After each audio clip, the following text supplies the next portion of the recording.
Kevin, thanks very much for your time and great to see you again around Parliament House. Today, the 11th anniversary of the Aboriginal apology. What reflections would you have for Catholic Social Services on that apology? The apology was a very profound historic matter so far as the country is concerned. It's a further step, I think, in recognising some of the historic wrongs which were done to Indigenous people in Australia. It was therefore important that the National Parliament took that step. But that alone is not enough. We've got to make sure that we follow that up in terms of all the disadvantage that Aboriginal people in Australia suffer, and that, as we know, is an ongoing challenge. If it was able to be fixed easily, it would have been fixed well and truly by now, but it hasn't been.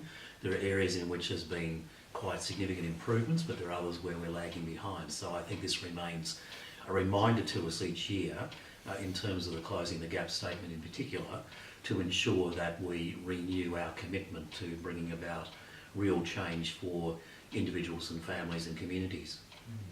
And the conference has already heard a strong challenge from Indigenous leaders in relation to the Uluru Statement from the Heart.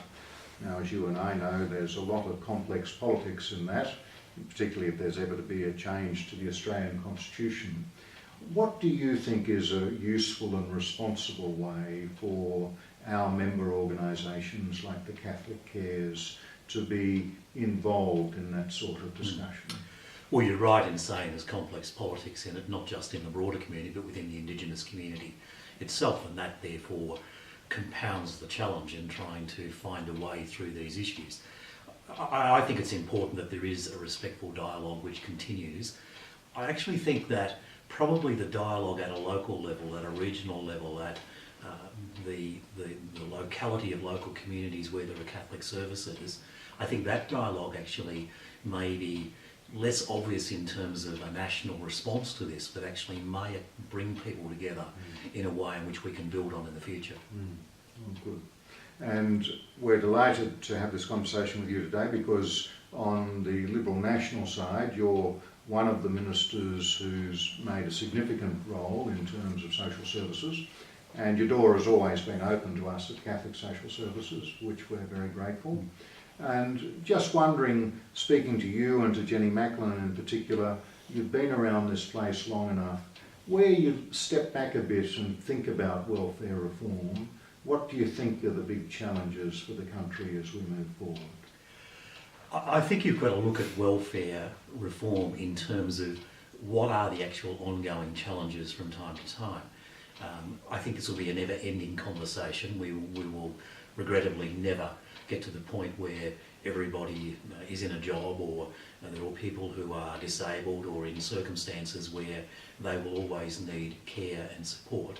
I suppose my bottom line is that where we can encourage people to be as self-reliant as possible, then that's important. If you take, for example, something both Jenny and I have been very involved in, namely the National Disability Insurance Scheme, yes, we accept that there will people who in that scheme will always need help, but the idea of that scheme is to give them, in a sense, the dignity that Christianity really upholds by saying you can have much more control, much more direction about what services you need, rather than what somebody else might think that you need.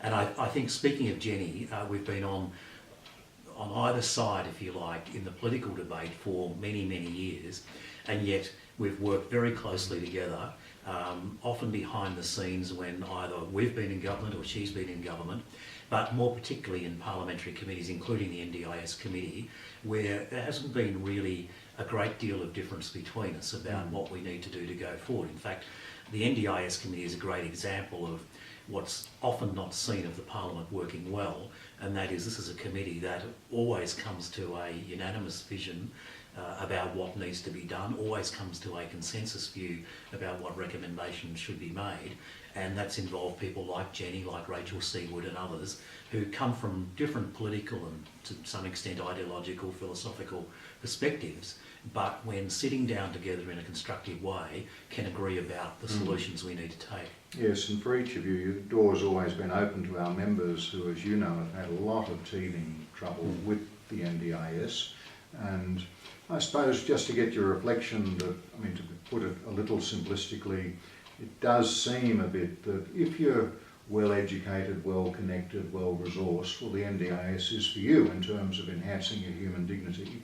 What we hear from many of our members is where you're trying to reach out to those who are suffering great poverty or marginalisation or in rural or regional areas, then where you move away from the block funding approach, how do you actually make up that sort of shortfall?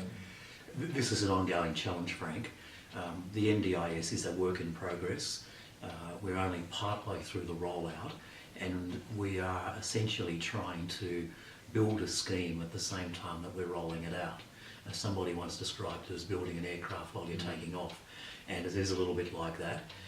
There's a great deal of goodwill. Everybody believes in the fundamental idea, but getting from the idea to a scheme which is workable and particularly works for people who are the most marginalised or the most disadvantaged or with the least resources is going to be a big challenge. As you say, if you've got sufficient resources around you, and usually that's human resources of people who can help you, then you will probably do reasonably well out of this scheme.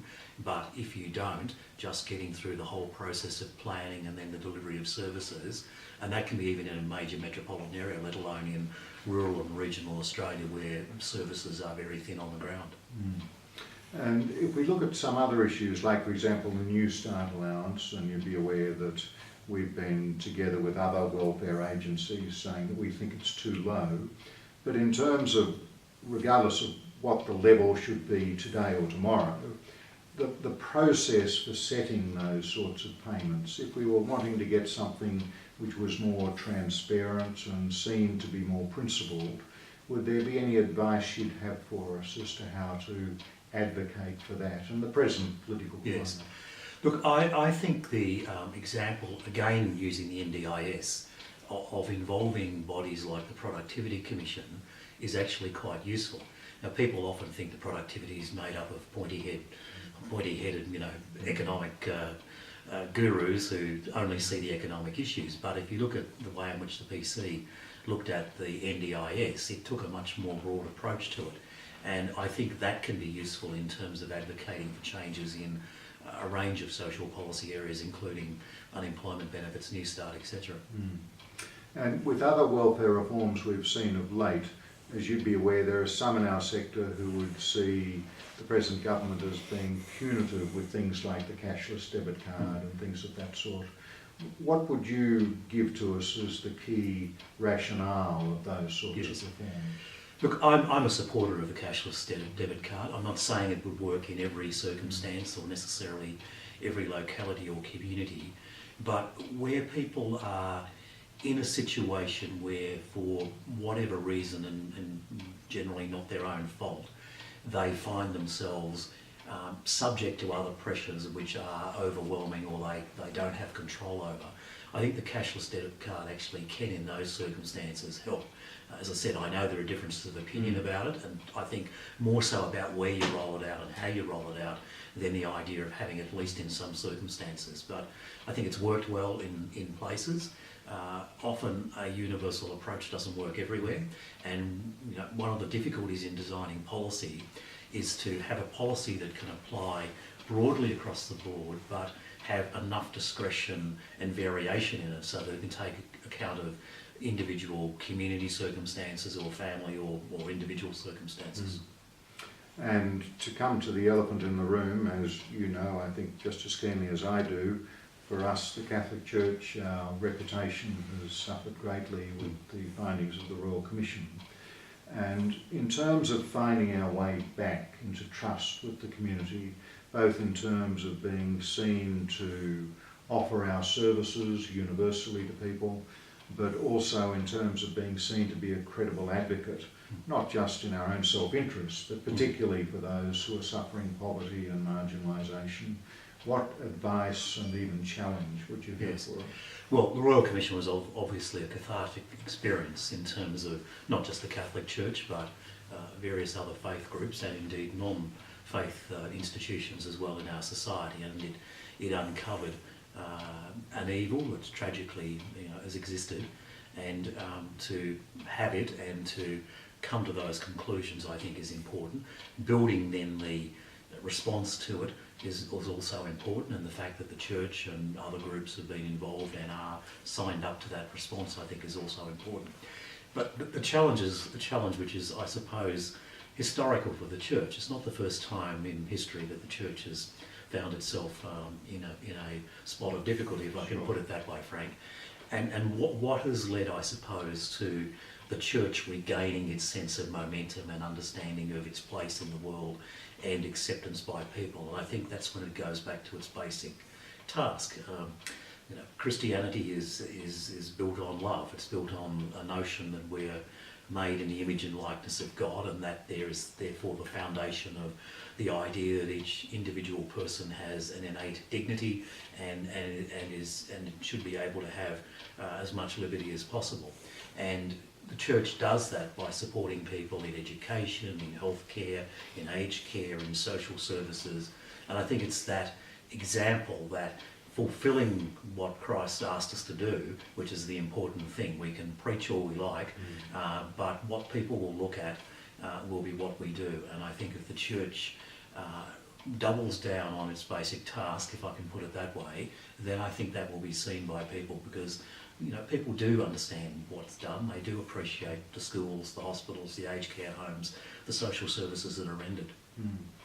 And I think for all our members it'll be very heartening that on all sides of the political spectrum today we've heard talk about innate dignity and reaching out to those on the margins and those who are suffering poverty through no fault of their own. So thank you very much for all that you continue to do and for keeping that door open. And let's hope that through this conference we can be even bolder in our unmet needs. Thank you. Pleasure, Frank. Thank you.